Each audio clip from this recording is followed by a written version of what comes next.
আমন্ত্রণ জানাচ্ছি প্রবাস কণ্ঠ রাতের বুলেটিনে, powered by My NJ Trip. শুরুতেই জানাবো আজকের প্রধান শিরোনামগুলো। মালয়েশিয়ায় 170 কেজি ভোজ্য তেল জব্দ, মজুতকারী বাংলাদেশি প্রবাসী আটক। মালয়েশিয়ায় ইমিগ্রেশন বিভাগের অভিযানে সেলাঙ্গোর 11 বিদেশি আটক। দেখছিলেন শিরোনাম, এবার বিস্তারিত। আপনিও কি আপনার নেক্সট ট্রিপ প্ল্যান করছেন? তাহলে আপনার জন্যই মাই এনজে ট্রিপ, যেখানে এয়ার টিকেটস এবং হোটেল সব পাওয়া যাবে এক প্ল্যাটফর্মে, with a very affordable fares and endless options. With my NJ trip আপনার ভ্রমণ হবে একদম নিশ্চিন্তে। মালয়েশিয়ার পেরাক রাজ্যে অভ্যন্তরীণ বাণিজ্য ও জীবনযাত্রার ব্যয় বিষয়ক মন্ত্রণালয় বিশেষ অভিযান চালিয়ে 170 কেজি প্যাকেটজাত ভোজ্য তেল জব্দ করেছে। অপারেশন 30 4.0 নামক এই অভিযানে জড়িত থাকার অভিযোগে 39 বছর বয়সে এক বাংলাদেশি নাগরিককে আটক করা হয়েছে। আজ এক বিবৃতিতে পেরাক রাজ্যের ক্যাপিটিয়ান পরিচালক দাতু কামাল উদ্দিন ইসমাইল জানান, গতকাল দুপুর আনুমানিক 3:30টার দিকে লাহাত শিল্প এলাকার একটি আবাসিক কক্ষের গুদামে অভিযান চালানো হয়। মূলত জনসাধারণের কাছ থেকে পাওয়া একটি সুনির্দিষ্ট অভিযোগের ভিত্তিতে এই ঝটিকা অভিযান পরিচালনা করে কর্তৃপক্ষ। তিনি বলেন, অভিযান চলাকালীন ওই কক্ষ থেকে বিভিন্ন ব্র্যান্ডের 1 কেজির প্যাকেটে থাকা মোট 170 কেজি ভোজ্য তেল জব্দ করা হয়। অভিযানকালে ওই আবাসিক কক্ষের ভাড়াটিয়া হিসেবে নিজেকে দাবি করা এক বাংলাদেশি নাগরিক সেখানে উপস্থিত ছিলেন।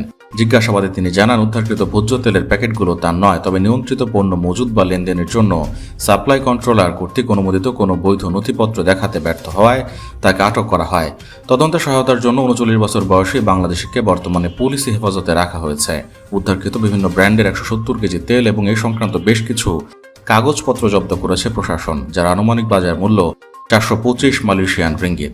কর্তৃপক্ষ জানিয়েছে, এই ঘটনার পেছনে কোনো বড় ধরনের চোরাকারবারি চক্র জড়িত রয়েছে কিনা তা খতিয়ে দেখা হচ্ছে। পুরো মামলাটি মালয়েশিয়ার সরবরাহ নিয়ন্ত্রণ আইন 1961 এবং সরবরাহ নিয়ন্ত্রণ বিধিমালা 1974-এর অধীনে তদন্ত করা হচ্ছে। মালয়েশিয়ায় থাকেন, আন্তর্জাতিক কর্মপরিবেশে স্মার্ট ও সফল ক্যারিয়ার করতে প্রস্তুত? তবে আপনাকে খুঁজছে প্রাণ মালয়েশিয়া। সমগ্র মালয়েশিয়া জুড়ে বিভিন্ন পদে আপনি হতে পারেন আমাদের পরবর্তী টিম মেম্বার। আপডেটেড সিভি সহ হোয়াটসঅ্যাপ করুন এই নম্বরে।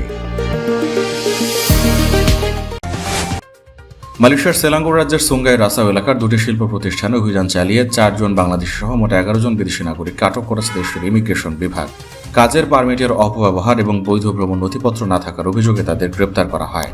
অভিযান চলাকালীন এক বিদেশি কর্মী অজুহাত দিয়ে বলেন, আমার কন্ট্রাক্টরের কাজ শেষ হয়ে যাওয়া, আমি মাত্র এখানে কাজ শুরু করেছি। জানা গেছে, 30 বছর বয়সী ওই বিদেশি নাগরিকের কাছে একটি নির্মাণ কাজের পারমিট ছিল, কিন্তু তিনি তা লঙ্ঘন করে একটি কারখানায় অবৈধভাবে কাজ করছিলেন, যা মালয়েশিয়ার ইমিগ্রেশন আইন অনুযায়ী একটি দণ্ডনীয় অপরাধ। সেলাঙ্গোর রাজ্য ইমিগ্রেশন বিভাগ জানিয়েছে, সুনির্দিষ্ট গোয়েন্দা তথ্য এবং জনসাধারণের কাছ থেকে পাওয়া অভিযোগের ভিত্তিতে দুপুর 3টা থেকে বিশেষ অভিযান শুরু হয়। প্রথম অভিযানে সুঙ্গাই রাসাও শিল্প এলাকার একটি কারখানায় 48 জনের নথিপত্র পরীক্ষা করা হয়। এর মধ্যে নিয়ম লঙ্ঘনের দায়ে 7 জন বিদেশি নাগরিককে আটক করা হয়। পরবর্তীতে কাছাকাছি এলাকায় অবস্থিত আরেকটি প্রতিষ্ঠানে দ্বিতীয় অভিযান পরিচালনা করে কর্তৃপক্ষ। সেখানে 4 জন কর্মীর কাগজপত্র পরীক্ষা করা হয় এবং 4 জনকে আইন ভঙ্গের কারণে গ্রেপ্তার করা হয়। সেলাঙ্গোর ইমিগ্রেশন বিভাগ নিশ্চিত করেছে, আটককৃত 11 জনের মধ্যে 6 জন মিয়ানমারের, 4 জন বাংলাদেশের এবং 1 জন ভারতীয় নাগরিক। অভিযান অংশ নেয় স্থানীয় গণমাধ্যম কসমোর সাংবাদিক জানান, পুরো অভিযান প্রক্রিয়াটি অত্যন্ত শান্তিপূর্ণ বা নিয়ন্ত্রিত ছিল। কোনো ধরনের অপ্রীতিকর ঘটনা ঘটেনি। আটককৃত বিদেশি নাগরিকরা তাদের নথিপত্র যাচাই এবং পারমিট পরীক্ষার সময় আইন প্রয়োগকারী সংস্থাকে সম্পূর্ণ সহযোগিতা করেছেন। গ্রেপ্তারকৃত সকলকে পরবর্তী আইনগত পদক্ষেপ নেওয়ার জন্য ইমিগ্রেশন ডিপার্টমেন্টের ডিটেনশন সেন্টারে পাঠানো হয়েছে।